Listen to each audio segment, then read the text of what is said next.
All right, welcome to the New Arenas episode 17. I am Vince Quinn. That is Ryan McCumber. Hello, Ryan. What's up, Vince? How you doing, bud? I'm Happy doing day good. for Philadelphia. Yeah, great day for Philadelphia Flyers, baby. Can you believe this team? They keep winning games in overtime, and they're down 3-1 in a series. Now it's 3-3. They win the last game in double overtime. It's just the most ridiculous thing you've ever seen in your life, and they're winning Game 7. It's happening. It's happening. A lot of backstories last night. I mean, Oscar Lindblom playing and Northern and Phillies, did they win? I feel like they won too, didn't they? Phillies did win. I did post game on that game. Phillies got a nice win. Yeah, they won nine of the last 10. So a lot of good things on the Philly sports scene. You certainly love to see that. Good for business. And, with that being said, because we have a little bit of a connection between the Flyers and their series. We've got a little bit of a connection with that to our podcast today. So I don't want to spoil anything, but we have two guests today. And how about this real quick? Let's not forget, Ryan, Demo Day. Why don't you tell the people about where they can find Demo Day and what's going on with Demo Day? Yeah, so the Hype Global Virtual Accelerator Demo Day is on Tuesday. It is the conclusion to 14 weeks of 20 startups spending a lot of time with 13 clubs. Each club has been committed to selecting one pilot, but I got news for you. We're going to be announcing close to 20 pilots. So 20 pilots. I just wrapped up a call before this with the Toronto Blue Jays. I got their winner. And before that, we had FC Cologne's winner. So we know who FC Cologne won as well. So I have all the winners in my head. Slowly but surely, we've been revealing some of them. Somebody might get a little hint today of what might happen on Demo Day. But yeah, tune in Tuesday, 10 a.m. Eastern time, 10 to about 2.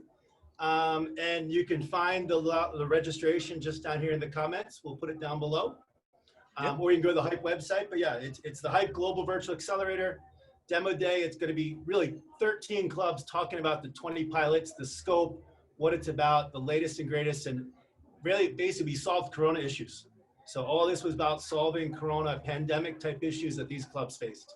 Yeah, so all stuff that we'll be seeing in the stadiums, around the stadiums, watching at home, all the different elements that go into sports in the modern era, you're seeing all that unfold in front of your eyes, which is a really cool thing. And that's why I think we should just get into the conversation with the people we have today, because they got a lot going on with all of this. So about two of them today. We got one of the startups and we got one of the partners. So let's get to it. Yeah, and by the way, this is New Arenas powered by Fist. Here's the interview. All right, so today we have two guests. We have Jamie Leonoff from the New York Islanders. She's one of the leads of technology and strategic initiatives. She's been the representative to the Hype Global Virtual Accelerator. And we have Dave Cedrone from Pronto, head of sales and service. So we've had you both on the program before. Jamie, we had you on with Christian talking about the overall program and who you heard and what you liked. And Dave, I think we had you on by yourself at one point in the very beginning, if I'm not mistaken. Yeah. So Dave, tell us what's been the journey. It's been 8 weeks now or 12 weeks now since we had you on the program, maybe even 14 actually. Yeah. Where are you right now? And Demo Day is coming up. So tell us about the program. Yeah. We're sort of coming up on the end here. And it sounds like I've got a crowd behind you, all my fans down there. I can hear people screaming and yelling about something. That's awesome. It's exciting. They're Flyers fans. Good. Yeah. No, it's been an awesome experience. We were kind of out of the gate. We were initially selected by New York Islanders, Miami Dolphins, Royal Belgium Football Association, Paris Saint-Germain, and Tennis Australia to take part in this accelerator. We kind of started out on this not knowing fully, how it would all play out and what kind of we had for resources to really dedicate to it and all that kind of thing. But we thought, let's just do this and let's go through the process, see what we can learn from both the clubs and also, all the investors and other kind of business folks that we knew that could help guide us a little bit.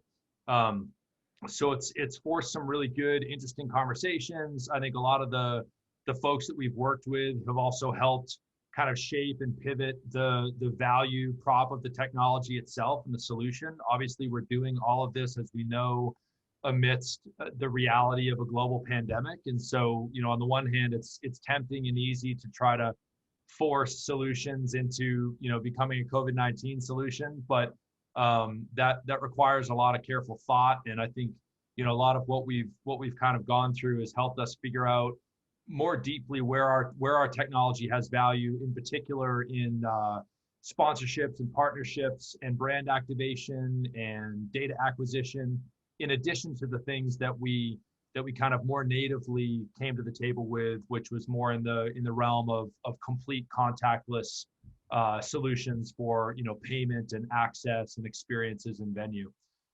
So we've had a blast, and, you know, we're excited about next week for demo day, and hopefully we can hear some good news and announce some good news next week, and we're looking forward to it. Before we move on to Jamie, just remind the audience again, what does Pronto do? And we'll hear from Jamie what she expects it to maybe do for the Islanders, but give us an update now that some of the audience doesn't remember what Pronto does. Yeah, of course. That's I appreciate that. It's probably good context. So Pronto is a platform for contactless mobile wallet passes. If you've boarded a flight before and had the opportunity to add your boarding pass to wallet in your phone, you've used this type of technology. You know, going forward, increasingly, especially given that more and more organizations, even outside of sports, are rapidly shifting to contactless technology, leveraging things like Apple Pay and Google Pay to either pay for things or to get access in a venue, or to, you know, have your movie ticket on your phone, or even things like, you know, entering to win, you know, a Ford truck or something like that in venue. All can be done through the comfort of a simple mobile pass. It doesn't require an app or anything. It's a completely appless experience, and it's very lightweight. Sits right in the native area of the phone where your credit cards and bank cards and other details all live. It integrates natively with Google Pay and Apple Pay and all kinds of other access and NFC hardware providers as well. Perfect. So, Jamie, let's shift over to you, and we'll keep talking about Pronto. But Jamie, just from the beginning, what were your thoughts on the program? And what were your expectations coming into it, and kind of where are you right now? So coming into the program, I think it was a bit of a late addition, one of the last entries, and we were fortunate enough to be included. So thank you for having us. But overall, it's been amazing. We've been introduced to some amazing startups, and we've been introduced to some amazing teams and leagues. So it's really been a smooth experience. And I can't believe we started these conversations, back in May, June, and now we're already in September. So the time has kind of flown. Overall, the quality of the people. Actually, just really quick, you were in, I think, Palm Beach, Florida somewhere, North Miami Beach. That was actually, I remember where I called you from, because I was at my very first place in the Algarve, which is now 3 homes ago for me now. I remember where I was having the call with you. Yeah. I'm kind of jealous. I had to settle for Miami and Vancouver, but you're bouncing around Portugal. It's really the dream over there. I'm gonna have to take you up on a visit sometime. But yeah, it's been a really great process so far, and as we come to the close, we're excited to make some big announcements and move forward with hopefully a couple of the startups in the program. So what is it you liked about Pronto in general? What type of technology? What is it that you see to benefit the Islanders? And from our perspective, especially with the COVID world that we're living in, obviously everyone's talking about digitizing and going contactless. It's always been on the venue roadmap, maybe 3 years out, maybe 5 years out, depending on the venue. But for us, it's really accelerating that investment, and it's really accelerating that on our production and timeline perspective.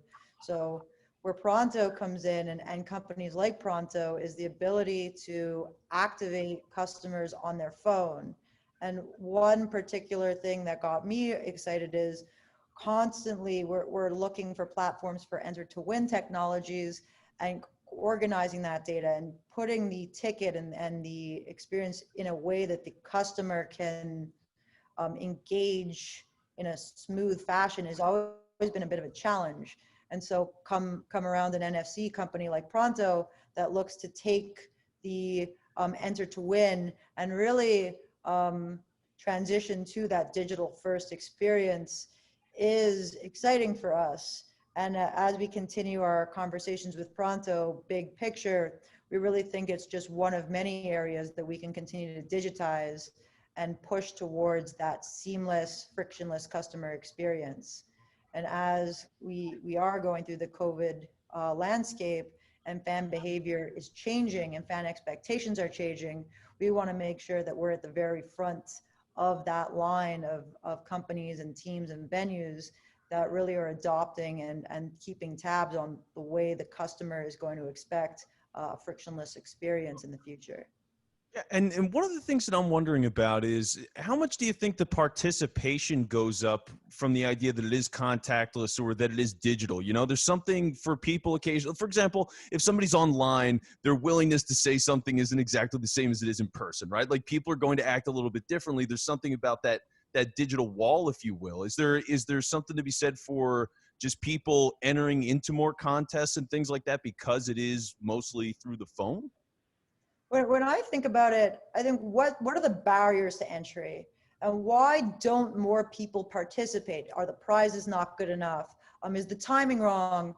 Or is it too many steps to enroll? And where I really think the world is going is towards reducing that barrier. And it's companies like Pronto that will enable that to happen.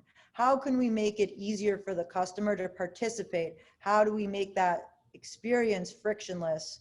And I think NFC and digital passes in the Apple Google Wallet that reduce the requirement to have to click 5 buttons, register here, write 20 field items, get an email, press OK. This is all in today's day and age, like you look 50 years ago, that's great. What you would have to walk to a store.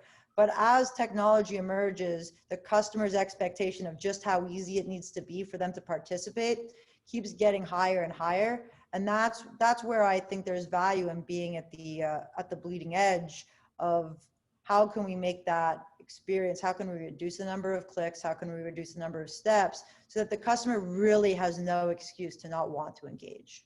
Yeah, and that's something that like just I've personally experienced, right, in a simple way. Because, for example, I've got to read sports articles all the time, right? Just to be up on my job, I've got to read articles nonstop. And there was a point where slideshows were a very trendy thing because you would get so many page views for each single slide.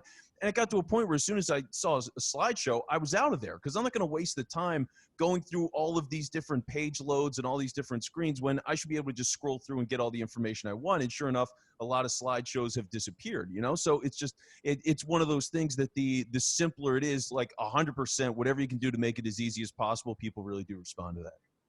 It's definitely something that we're focused on. And just from the venue experience in general, thinking about how we apply that to the entire ecosystem, not just enter to wins, but how do you make ticketing easier? How do you make paying easier? Whole journey. Yeah, everything about it gets impacted by technology in some way, shape, or fashion. For us, it's the marriage of what does the customer want versus how can we push the customer to adopt things that would make the experience better for them, despite them not being privy to that technology yet. And there's a balance there. Jamie, you've had, when we started, I found out the Belmont Center is being built. I learned more about it. You've had a couple of big announcements. One, the naming rights is, I don't know if it's a big check immediately, but it's a nice thing to mark up.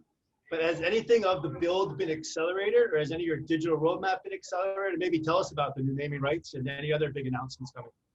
We're very excited to have UBS as a partner. They're an amazing partner to us, and we think that there's a lot of opportunities to do great things with them as a company and to integrate them into our arena experience. When we want to talk about digital, I think we made a lot of decisions 12, 18 months ago based on customer behaviors and trends that we saw in the market.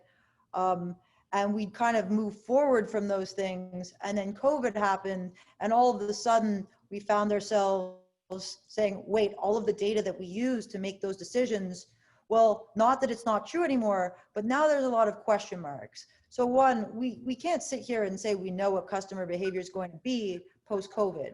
We can sit here and say that right now, people are doing things that they hadn't done before, and that might change the way they want to engage. And so we're trying to get ahead of that and put ourselves in a position where we make sure that we're giving our fans what they want. And that might be very different than what it was 18 months ago. But again, I don't have a crystal ball, and I can't say that I know what customers want post-COVID because we're not there yet.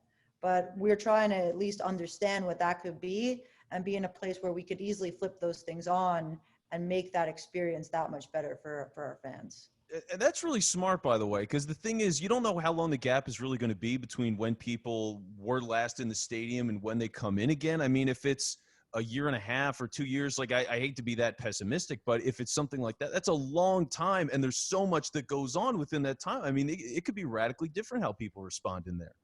Well, one interesting example is things like ticket scanners. And one of the best practices is actually to go and you have a person holding a little handheld device and you hand them your ticket, you scan the ticket, they hand it back to you, have a nice game, you walk on. And now what we're seeing a lot in the industry is that a lot of teams are moving towards these contactless ticket scanners, where instead of handing it to a person, looks at it, scans it, hands it back, the individual would stand behind a pod, you would tap the pod and then they would say, have a nice game, and you'd walk on. And that kind of infuses the two, that personal contact with the contactless experience itself. And also we anticipate that it'll actually make the experience faster so that the lines will be shorter. And looking at things like that pre-COVID is, well, not a lot of people were doing it. And you know, it was best practice to use the handhelds, but COVID's kind of changing the way people look at those types of things. And I think we'll see a lot of that as arenas start making new decisions and investments coming out of COVID. Now, a question for Dave real quick, by the way, because Dave, my understanding is you've got some involvement with the Dolphins, right? Like, what's that relationship looking like right now? Yeah, so it's another selection in the accelerator process, right? So we've been working closely with all of these organizations over the past number of weeks, getting, you know, tons and tons of feedback and help and guidance, and that's kind of the spirit of the whole accelerator, is work alongside them, get to learn, you know, a bit more about the organizations themselves. Of course, the end goal here is to try to, you know, be selected beyond that and move into a formal pilot. And we'll hear about more of that next week. But you know, I think they're also definitely like the Islanders, I would consider very innovative, technology forward, thinking not only about, you know, the delighting fans, making the experience faster, improving lane speed, obviously making the experience safer, right, is front of mind, but also I think very savvy in the sense of, you know, there is a valuable data asset here at play as well, right? And fans, you know, we take great pains to ensure privacy, but also to be able to help these teams delight fans in ways they haven't been able to before. Because if you've got a good understanding of who your fan is, you can actually give them an even better experience at the park. So that's part of the goal here is ultimately to, you know, to give them, you know, more frictionless, faster, better experiences, and also enable the organization at the same time to continue to build on that valuable asset as well. So Dave, I want to kind of shift gears here slightly. Yeah. You've been kind of the face of Pronto throughout this program on the scenes, but I know Conrad's in DC, and just let everyone out there know that, you know, we hooked up an industry SME mentor with each of the companies, and maybe tell us about your mentors. I think he's been pretty great. He's a Hype board member. So Dave, maybe anything you want to share about your mentor? Yeah, Rod's been super helpful to us. And of course, sorry? You cut out, Ryan. Explain who Rod is. Yeah. You keep sort of dropping out on me. I was going to say, explain who Rod is. Talking about Rod, right? Yeah, exactly. Yes. How tall is he? What's his hair color? His eyes? Is freckles? Does he have freckles? For a second that I was saying his name wrong, and I was like, it's Rod. That's right. His name. He's a human. He's been messing up the name for months. It's Rod Nender from the Washington Redskins. Yes. Executive at the Washington football team. Sorry, I didn't realize you were looking for an intro there. I should clarify that. Yeah. And it's an all-around very knowledgeable, personable guy.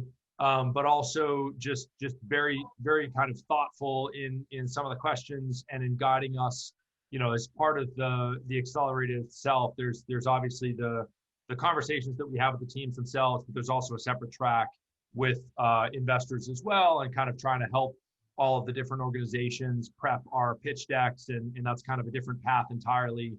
Obviously a different set of questions and a little bit more forward looking and things like that. So there's been some really, really valuable conversations that we've been able to have there. Obviously some additional advice and input specifically within sports and within football, of course, along the way too. But and he's actually helped us with some additional connections throughout the process as well. So yeah, he's been enormously helpful. I just want to give a shout out. Some of the mentors go unnoticed in this process, and they're behind the scenes doing a lot of work and trying to help you guys out. Yeah, of course. Yeah, for sure. Any last words, Dave, for the program, or any last words before Tuesday? We're just pumped. We've had a blast. Tuesday's going to be fun. It's kind of nice. Everybody's going to be coming off the Labor Day weekend here, so we'll all catch up to Ryan's tan, hopefully.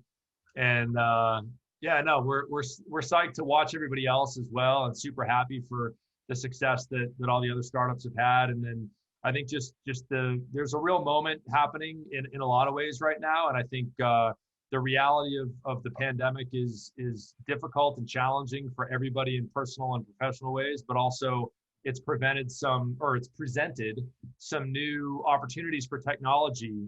We're all, we're on Zoom right now, and that's one of them. But I think within sports tech data as well, it's really considerably accelerated some of the timelines on considering this type of technology. So if it's a small silver lining, we're thankful for it. But yeah, we're looking forward to next week, and thank you for having me on. I appreciate it. Yeah, of course. And thank Conrad. And I remember the discussions I had with Conrad and day one. I mean, you guys are a mature company. No, you're just starting, but you're not your typical startup. You've been there before, you have some big clients, and for you guys entering this program, you took a flyer on me, and it was fantastic. I think it paid off. Jamie, last words from yourself, or any thoughts of the just overall program, stuff you're looking forward to? Yeah. Oh, it's been great so far, and I'm excited for Demo Day. I think we'll have some exciting announcements. We're lucky to be interacting with some great companies, and Pronto is one of them. I really think their technology is going somewhere, and they're in the right direction, especially in the post-COVID world. Looking at NFC and combining that with better customer experiences is really where I think we're all going. So they're onto something there, and we'll hopefully have more to discuss next week. All right, so before we wrap things up, I got something I got to do real quick. Just give me 1 second. So I was just going to say that it's just a little. He's going off script. He's going off script, folks. Oh yeah. Here we go. Yep. This is it. This is the one. Yep. Right here. Shots fired. Oh man. Wow. I mean, Jamie, I'm sorry to keep you overtime here, but it's something I couldn't help. It just I had to hold you for a little overtime. It's all good. We leave it on the ice, and we'll see you Saturday. Game 7, it's going to be great. I'm excited. Game 1. It's been a great series, though, actually. I didn't expect so much excitement, at least. Every game is right to the wire. So it's been insane. Yesterday, it's a pleasure to watch. Yeah. It has been. I thought they were done, honestly, like 5 games into that series. I thought it was totally over. And the fact that this is still a thing is the best. I almost crashed my car driving home last night. I was listening to the game on the radio, second overtime, and I hear the goal, and I'm like, like both hands went up in the air. And it's like, oh, you're driving a car. Put the hands back on the wheel, bud. And like, get yourself home. It's been a great series. So I gotta rep the team. What's that? You were on the air last night, weren't you? Yeah. I was on in Philly. But at the game, I got done around 10. Game was still in overtime. Stayed for overtime. Went to second overtime. I said, okay, I can't stay here for potentially 8 overtimes. I'm going to go home, and I'm just going to listen to the game on the radio as I go home. And that's how I caught the end of it. But yeah, it was a wild one. So Jamie, one last thing. I got to give Christian Laus a shout out, because you wouldn't be on this program if it wasn't for Christian. Christian's been great setting up, some of the partners between the Dolphins, yourself. So yeah, just a shout out to Christian. We'll see him on Tuesday. But Jamie, it's been awesome having you, and it actually works with all the different regions covered.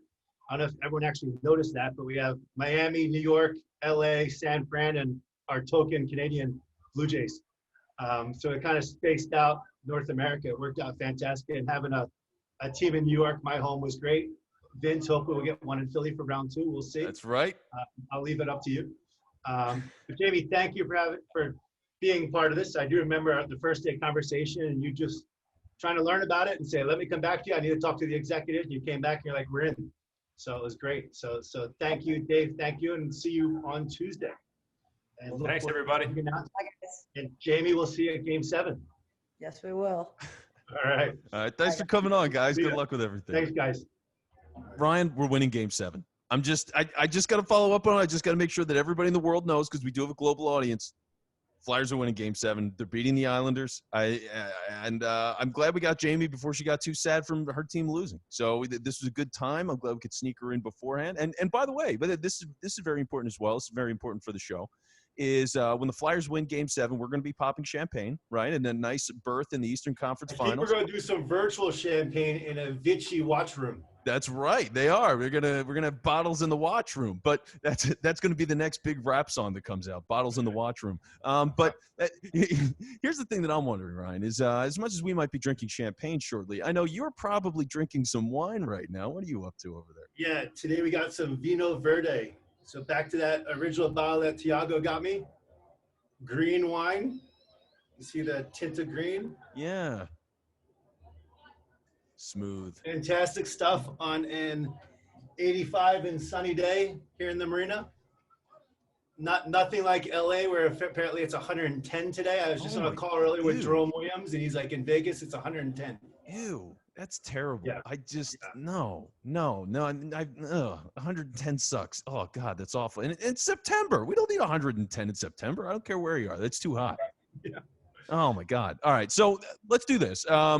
Again, I just want to remind people before we get out of here that we do have Demo Day coming up. As we mentioned at the top of the show, we mentioned throughout the show, Demo Day is coming up. We've got the sign-up link. You can be a part of Demo Day. You can watch all of this happen yourself, and it's all in the episode description. So right beneath us in the episode description here on YouTube, or if you're listening to it as a podcast, it's in there as well. So go and check it out.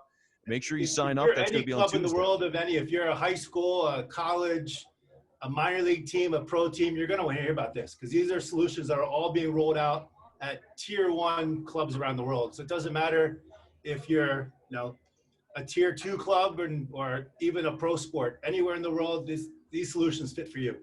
And we're going to be announcing 20 of them and discussing what they're going to do for these clubs, how it's going to be achieved, the scope of it, why they were selected. Some of them have already started. Some of them are sharing results. But 20 pilots is absolutely amazing. Yeah, that is amazing. And for you to just get this going as a first time through, and it's incredible, man. It's been cool to see all this. 165 days. Today's day 165. Wow. That's incredible. How many days is it for you now in Portugal? Because you've been stranded in Portugal this whole time. It's 165 in Portugal. That's 165. Okay, so there you go. The exact day I landed at the airport was when Amir contacted me and said, let's do a global virtual accelerator. Wow. So I know exactly how much time we spent from the very first phone call up until Demo Day. That's incredible. Okay. So, yeah, 165 just days really in. quick, I know other accelerators, it took them 2 or 3 years just to get off the ground. And they ran a 10-team cohort, and they had 3 or 4 pilots. And I'm talking to the biggest accelerators in the world. I mean, it usually takes 2 or 3 years to get everything all organized. Under Corona, under a pandemic, from Portugal, we just hit the fucking go button and boom, we went.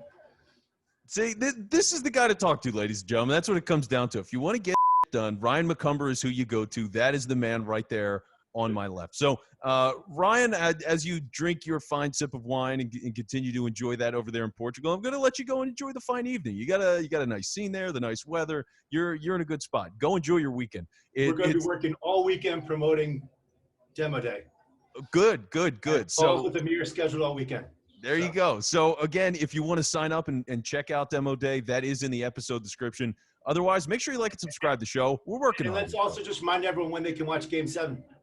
Yeah, that's going to be on Saturday night. Well, this is coming out on Monday, right? So, yeah, at this point, The Flyers will event. already have won and advanced to the Eastern Conference Finals and well on their way to winning a Stanley Cup, and that's just a fact. So congratulations to the Flyers. I'm just going to say that now. Congratulations. And congratulations to you for enjoying this fine program. You've done it. I hope we win because we're going to look on Monday when this comes out. It's going to look really bad. So anyway, for Ryan McCumber, I am Vince Quinn. This has been New Arenas, powered by Fist, and we'll talk to you soon.